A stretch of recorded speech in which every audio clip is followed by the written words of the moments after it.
हरे कृष्णा। राधे राधे आप सभी को। तो आज हम बात करते हैं बसौड़ा के बारे में। बसौड़ा होता है जो कि हम होली के 7-8 दिन बाद मनाते हैं, अर्थात चैत्र शुक्ल पक्ष में प्रथम सोमवार या बृहस्पतिवार को मनाया जाता है। इस दिन बासी भोजन खाया जाता है। हमको पहले ही पता चल जाता है कि ये त्यौहार कब है, उससे पहले ही हम बासी भोजन बना कर रख लेते हैं एक दिन पहले, और उसी को हम ग्रहण करते हैं, खाते हैं। इस दिन सुबह एक थाली में रबड़ी, रोटी, चावल, रोली, मोली, मूंग की दाल के छिलके, हल्दी, धूप बत्ती, एक जो उपले होते हैं वो, जो होली के दिन मालाएं बची होती हैं उनको हम रख लेते हैं इसी दिन के लिए।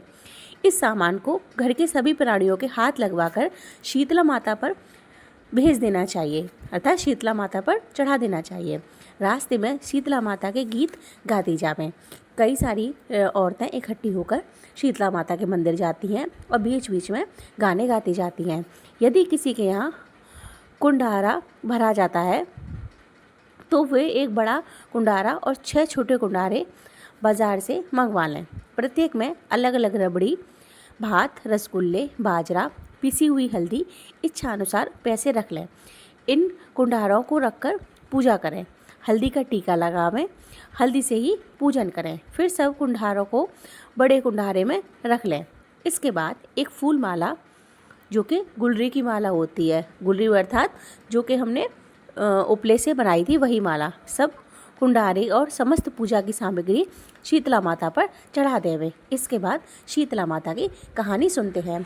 ये बहुत ही प्रचलित है, सभी राज्यों में, सभी जगह पर ये अवश्य मनाया जाता है। कहते हैं कि इससे शीतला माता हमसे बेहद प्रसन्न होती हैं, खुश होती हैं। तो चलिए अब हम सुनते हैं शीतला माता की कथा। किसी गांव में एक निर्धन बुढ़िया रहती थी। वह बसौड़ा के दिन शीतला माता का पूजन करती थी, बहुत ही विधि विधान से और श्रद्धा भाव से, और बासी भोजन ग्रहण करती थी। शेष गांव वाले शीतला माता की पूजा नहीं करते थे, क्योंकि वो सोचते थे कि ये बुढ़िया ऐसे ही करती है। अचानक एक दिन गांव में आग लग गई। बुढ़िया के घर को छोड़कर सब घरों में आग लग गई, और उस आग से सारे घर जो थे वो जलकर राख हो गए। गांव वालों को बड़ा आश्चर्य हुआ कि बुढ़िया का मकान कैसे बच गया। सब लोग आपस में यही बातें करने लगे कि बुढ़िया के मकान में ही क्यों आग नहीं लगी। सब गांव वाले बुढ़िया से पूछने लगे, तुम्हारा घर क्यों नहीं जला? आखिर क्या तुमने ऐसा अपने घर में कर रखा है? बुढ़िया बोली, मैं शीतला माता की पूजा करती थी, उन्हीं के कारण मेरा घर बच गया। तभी से सब गांव वाले शीतला माता की पूजा करने लगे और उस दिन बासी भोजन ग्रहण करने लगे।